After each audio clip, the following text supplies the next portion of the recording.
take away from it. With the kid and pray for you. I got girls I'm real up my life, but my acting days are over. I got enemies, got a lot of enemies, got a lot of win-win, 50 and 1. I got real ones living past Kennedy Road. I got real ones with me everywhere that I go. I'm trying to tell you, I got enemies, got a lot of enemies. Yeah.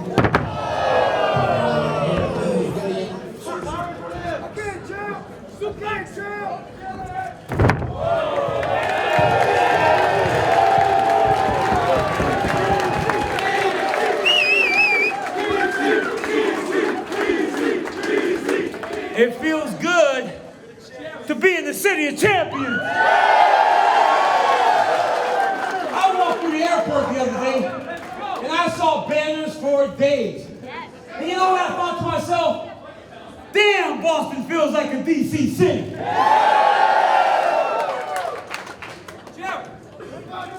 I am notorious for jumping on bandwagons, and I will allow every one of you to jump on mine. But on Sunday, my Saints are gone, so I'm rooting for your Patriots.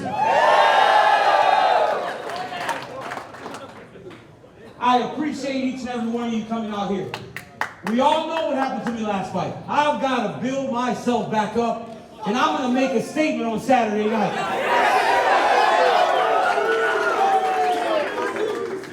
Volkan Ozdemir may be a good guy. He may be a good fighter. But I know one thing that Bo can't do, and that's beat Daniel Cormier.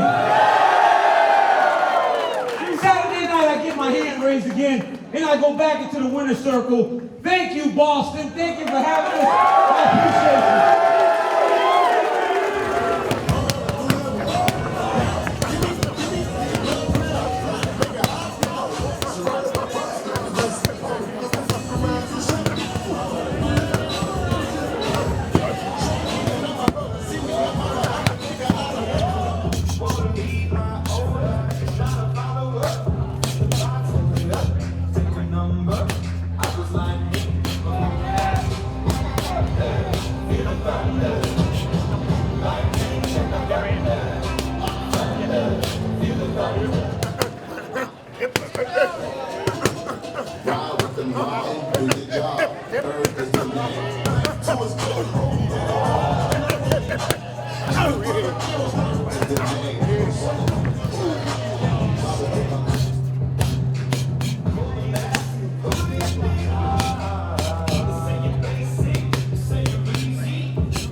John Jones took a polygraph test to prove his innocence. And I'm going to say this. Ted Bundy passed the polygraph test. Ted Bundy passed the polygraph test and then killed the fucking guy that was giving it to him. Bye, guys. Appreciate you. Ariel Helwani at Fenway Park in Boston, Massachusetts, alongside the reigning defending UFC heavyweight champion Stipe Miocic, the reigning defending UFC light heavyweight champion Daniel Cormier, Shane Burgos, Francis Ngannou, John Volantes, Volkan Ozdemir, the former UFC middleweight champion Chris Weidman, who you're getting a shot to fight outside of New York finally. Do you like this? Do you like kind of being enemy territory? Yeah, I don't mind at all. My last 3 fights have been in my own territory, so I'm a big Game of Thrones fan, so you know how you defend yours, now you gotta go conquer theirs, so that's what I'm doing. I just don't understand the logic here. So he's coming off a loss. He used his fight to gain back his popularity, all right? He has a stitch on his shoulder. He need this fight to bring something to his legacy. And the only thing he does is like treating me like bad. It doesn't look good on him. You know what's gonna happen if he win on me? It's nothing. His legacy is not gonna get back. You know, and this is the fight where he needs it. He needs the win, and that's why there is so much pressure on him. Okay. So the win that they need is gonna be discredited. You know, that's kind of stupid. I just don't understand the logic in here. But this is something, you know, it's never gonna happen. Now it's gonna be my time on Saturday. I'm gonna be emerging victorious. Here comes Volkan. He's looking at me. Don't you look over here, Volkan. You know what's gonna happen to you. You already know what's gonna happen. You know what's gonna happen. But you already know what's gonna happen. You know. Know what? I'm gonna make the weight. Yeah, I always look like it's on. Hey, you know what's gonna happen, Volkan. Walk away. Hey, you know what's gonna happen. You know what's gonna happen, Volkan. Walk away. He's telling you to come there. No. You're not going there. I'm not going over there. Are they writing checks today or waiting? Bye, Volkan. All right. He's pissed off now. Volkant, right? That was the joke yesterday? Yeah, he's pissed off. He's mad at me. Think you're under his skin? I don't care. I'm just messing around. You were on my show a couple weeks ago, and that comment about you saying that you felt like the UFC wanted you to lose, that thing has taken a life of its own. It exploded. I guess so. I mean, listen, I don't worry about winning. It's all I care about. You stand by it, though. Yeah. Dana White was on a local radio station yesterday, and someone asked him about it, and he's like, look, that's crazy. Stipe's a great guy. He's a fireman. But he did say we've butted heads business-wise over the last couple of years. It's business. What do you want? You can't be friendly about it. I mean, what butt heads? What is he talking about? We weren't butting heads. Well, we felt that was butting heads, and I don't know what it is then. I felt it was negotiations. Like, they're not supposed to be, like, great, like, best friends. Like, oh, my God, hey, good times, hey, awesome. No, I don't know what he's talking about. We butted heads, whatever. Okay, sure, we butted heads. But it ended well, right? Yeah, we're fine, man. I don't know, whatever. I mean, since we butted heads, he was texting me during FaceTime me during the Boston-Cleveland Celtics playoff games. I'm like, okay, so we butted heads, but you're FaceTiming me, like, okay, right. Sure, all right. Did you engage? Did you, like, talk smack with him? Oh, yeah, joking around, having fun, you know, but whatever. There's no animosity on your end. No, man, I'm a lovable guy. I'm a Midwest guy who likes people. You like people, but you also like hitting people. That's true. That's right. I'm an immigrant. I was, I am, and I will be an immigrant. This year, next year, 10 years after, I will still be an immigrant. So I know that particular situation. I know how is it. I know how difficult is it. I know why those people leave their country. They are not leave their country because they want to leave their country. They are not leave their country because they love other country than their country. They leave their country because they don't have choice, because they are looking for opportunity. They are looking for chance. They want to change things for their family. They don't want their kid to live in the same situation that they did. They want to give the chance for their kid to have what they didn't have in their life. They want to give sacrifice themselves for their family, for their kid. They say, okay, doesn't matter if I never student, but I will do my best for my kid. I will do my best if one day I have a kid, give him that chance so the cheating can change. So it's not just because you love some country, you want it. No. In my particular case, if I think if thing was easy for me, I would stay in Cameroon. I like to be close to my family, but one day I didn't have. I felt like I don't have choice, so I leave everything, leave my family, my friends, and everything. My 26 years life behind me. Close the door and take the road. Go somewhere that I don't know how it looks like, you know. So it was very tough, and that is something that I didn't do it by choice. I have a question about your relationship with your wife, if you don't mind me asking. It seems contentious at times. Like Embedded, you even called her a dick. Oh, it's 100%. She's a dick. She calls me way worse than that. Really? She's not on camera? Never called it on camera. No, honestly, like, my wife's my best friend. We have the best relationship ever, and, like, we do talk It's almost shit. like your bros. 100%. Exactly what it is, and that's what I love about it. Like, we should just, like, listen. Don't. No one saw before or after what happened when she called me. So that's the worst part about it. But she's an amazing woman, and I'm very, very, very lucky to have her. She's an amazing woman. Will she be here? Yes, she's already here. Oh, she is? Yeah, Okay. yeah. Oh, yeah. You want her to be here? Of course. Yeah. Yeah, it's my love of my life, you know. And she, but she, we have a great relationship, man. You know, that's the only reason we do that is because I was a little worried there because I mean you're newly married. Well, she's sitting there talking Already smack 2 about years me. in, you're calling each other dicks. Oh, that was like first week I was dating her. One time I even married, I was dating her, I was calling her a dick. But she's called me way worse too, just as I have too. But listen, that's a relationship. Hanging up on her all the time. That's okay. Sorry. You only do that for the cameras or all the time? I do actually do it. Actually, I do it more than just the camera. So she hates it, but it's all right. Being here in Boston, anyone ever tell you look a lot like Rob Gronkowski? You get know that? what? When we were in Connecticut one time, me and Wyman, and actually, I think it was, is it Bruce Buffer or Mike Buffer? Who's the one that does our Bruce. Bruce Buffer. I'm sorry, I am bad at this.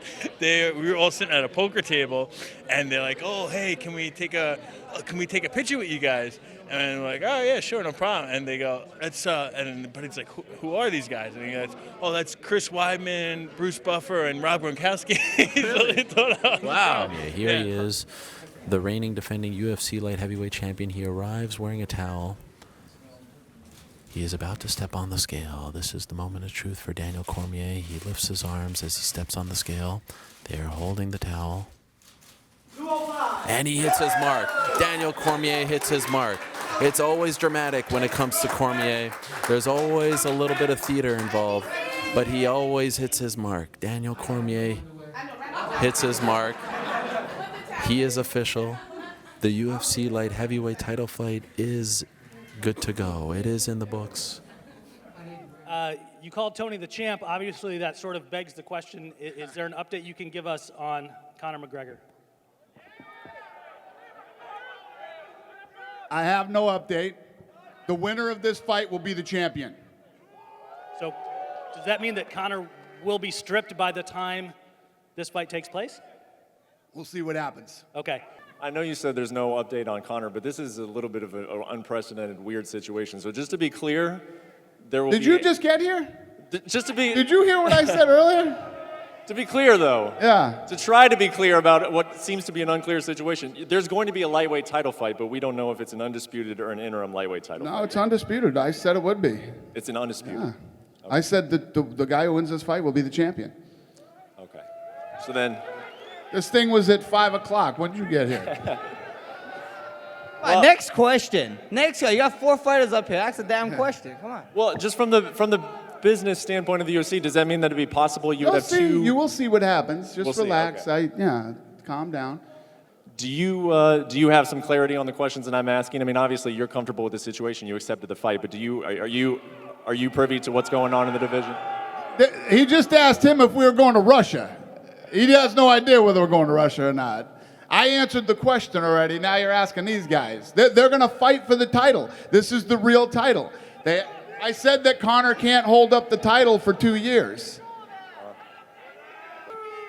And just a question for Dana. I don't want to belabor the point, but is there a reason why you won't just come out and say Conor has been stripped? When he was stripped of the featherweight title, you came out and said it. Is there a reason why you're not saying it here today? No, there's no reason. So has he been stripped of the title, yes or no? Did I say he's been stripped of the title? No. Next question, please. But that's for the real belt. It doesn't make sense. There's a reason why you're not saying it. Why aren't you saying it? Does anybody else have a question?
Yes, can only say about Russian fighters a lot of trash talk.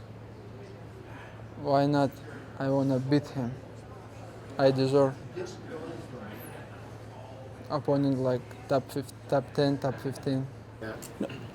It wasn't something that I planned ahead of time, but I saw the way he was moving his head. My coaches were telling me, just throw straight instead of overhand. So I saw him moving his head this way, so when I threw the jab, I knew he was going to duck that way to avoid my overhand. So that's when I threw the uppercut. And during the fight, I don't know, something strange. I could hear Kamaru in my head. Kamaru Usman saying, be calm and collective. Don't, take your time. Because before we were going back there, before we were coming in, I saw him and he was talking to him. So I could hear his voice ringing in my head. So I was like, okay, let me be patient and take care. Look, this is a place for everybody. Look, it's martial arts. It's a self journey. Like I said, I started as a pudgy fat boy, 5'5", 200 pounds, and look, not everybody out there is gonna fight in the UFC, but martial arts is a great way for you to get yourself started. It's a place for you where you get to progress on your own and make yourself better, right? Like I said, look, your objective, not everyone's objective is to make it here. That was my dream, and I'm here. And for everybody else, is just go do it. Go train, all right? You can do it. There's no such thing as being too overweight or not being athletic enough. Just get in there and do it. You're going to see how far you're going to get. Just work hard. Don't give up. Listen, I know, man, we're all trying to do it. I mean, well, not him anyway, but most of us, when we fight, we're trying to get these finishes. We're trying to put on a show for the fans. I mean, if I'm going to be put on a good spot in the card, on a huge card, probably one of the best cards I've ever been on, I'm here to put on a damn show. I don't care win or lose. I mean, most of the time, I don't care if I know it's not a smart thing. Half my pay is based on if I win or lose, but I want to put on a damn show. And he didn't want to, man. And I really wanted to get the knockout. I really wanted a damn bonus, like always. I'm always fighting for bonuses. Even fight of the night. I don't care. Just let's put on a damn show. And he's running that much. So scary that a judge could give it to him. And I hate judges. Sorry, I hate you all. And it's probably not helping me get any judges, any scores my way in the future. But I don't want scores. I want knockouts. And it's hard to do if the guy's running like that. But Cormier was the better man tonight. Definitely, he's a great champ. I'm also happy that he was able to prove to himself and to everybody, that he deserves his legacy. And I was just hoping I will be the man who can, take it from him. But definitely, he's a great fighter. He capitalized on his wrestling, and I wasn't able to stand. So I learned a lot. Definitely, my game improved a lot. I felt strong in some different position, but definitely now I know also what I can do to improve, and I will improve back on Tuesday in the gym. In July, obviously, it was emotional. You weren't up here. You've been up here before with the belt. You've done the post-fight press conference. Do you appreciate this a little more after what happened a couple of months ago? I do. I've always appreciated it. I appreciate it every year, like when I was 30 and 31 years old, maybe not so much. But as I start to get closer and closer to the end, I do appreciate it. And I appreciate it from trying to build back from a loss and trying to feel like I had some success in the job that I do. I love to fight. I love to compete. And I was able to get a win tonight. That last time I was in the hospital, right? When the press conference was going on, I was at the hospital. So if not for anything else, to be able to look at my mom and not see tears in her eyes, and look at my wife and not see a look of confusion, or wake up on Sunday morning and hear my son, who came to the fight for the first time, the whole Jones thing, it sucked. I lost the fight and I got beat. I got my ass kicked. And I cried in the octagon. I cried before I went to bed. But you know what I cried the most was when Sunday morning I'm laying on the couch and my kids are in bed with their mom, and my boy rolls over and he taps his mom, because every time he'd never go to the fights, he wanted to know if his dad won. And you know what I heard at 7:30 in the morning in Anaheim? He tapped his mom and he goes, "Mom, did Dad win?" And she said, "No, Pop, he didn't win this time." And I was laying there. I could hear him. So I got my back to him and I'm crying. And not long after, I feel like my boy behind me hugging me, you know. That was the hurtful thing. So for him to get to experience the other side of it is big for me. And my daughter and my family. It's all family to me. So I appreciate this, but I appreciate them being able to smile tonight instead of shedding tears. The problem is I underestimate my opponent and I go too hard for the first round, and he was tough than I thought, you know. So he resists and he puts down in a best game plan than me. Do you feel like you will get a chance to see him again down the road? Yes, obviously. And, you know, I've been for this sport only 4 years, and I know that I'll keep learning and improving. And what happened tonight was I think was the last step for me to learn about this sport, because it's the only thing that I never faced in this sport. You know, 5-round fight, know how to deal with it. This was the first time, and I did a mistake, and that would not happen again. Just want to go back to your previous answer about taking the belt and giving it to your coach. You said that guy respects me. So I'll ask you flat out, do you feel like Dana White doesn't respect you? I don't know. I don't really care. Where's my coach at? Those dudes right there, my family. They all respect me. I respect them. They come with me. We go to war. No matter what happens, win, lose, or draw, that's my family. We all respect each other, no matter what the situation is. I don't really care. Honestly, I got so much on the plate right now. I'm so happy. You know, my beautiful wife as our child. I'm very lucky. You know, I got my coaches here. Amazing. Listen, man, I'm not worried about repairing anything. I don't know. Like, apparently, I called him out when he told me. He said he was talking about we were butting heads. I called him out on that. That's pretty funny. He's like, what are you talking about? I don't know. How'd that go? No, he denied it. Can you kind of reveal to us how much did it mean to you, or were you sincere in that the record doesn't really mean that much to you? Well, now it means something to me. You know, I beat the guy, you know, that everyone thought I couldn't beat. So it made it that much sweeter. This guy's a phenom. He's 1 in a million, blah, blah, blah. Well, guess what? He lost. He lost to a Midwest boy that's 40 pounds lighter than him.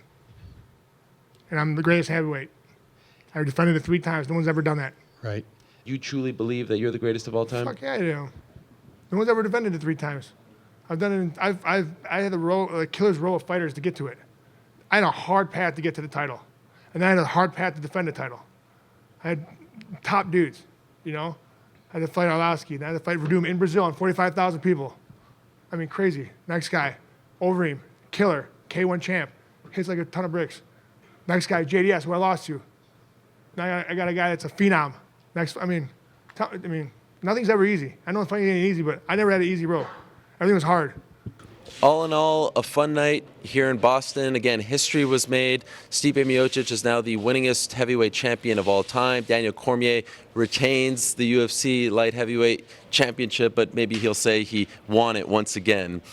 Nevertheless, a fun night again in Beantown, a fun night across the country in Inglewood as well. Bellator 192 happened, and Rory McDonald is the brand new Bellator welterweight champion. He finally gets that gold. Be honest, did you peek at the action at all while you were on cage side, you know, press row, all that? Did you watch any Bellator? I've got the MMAfighting.com recaps to just fire out one after another. So I don't Not even a look at Twitter. I was looking at result. Twitter to see. Okay. I did see that Rory won, and I Yes. saw the crazy pictures of his legs. So I look forward to watching this when I get back to the very nice weather in Los Angeles Yes. and get to my DVR. And Chael Sonnen, by the way, defeated Rampage Jackson in the first fight of the Bellator Heavyweight Grand Prix. All right, very late here, or maybe very early Sunday morning. We shall say goodbye. Thank you so much for watching our coverage all week long from here in Boston. It was a lot of fun covering UFC 220 for all of you. Back on Monday for the MMA Hour. We'll talk about it all, recap it all, but we certainly appreciate you sticking around with us. For our entire crew here in Boston, for Dave, I'm Ariel. Thanks so much. Good night from here in Beantown.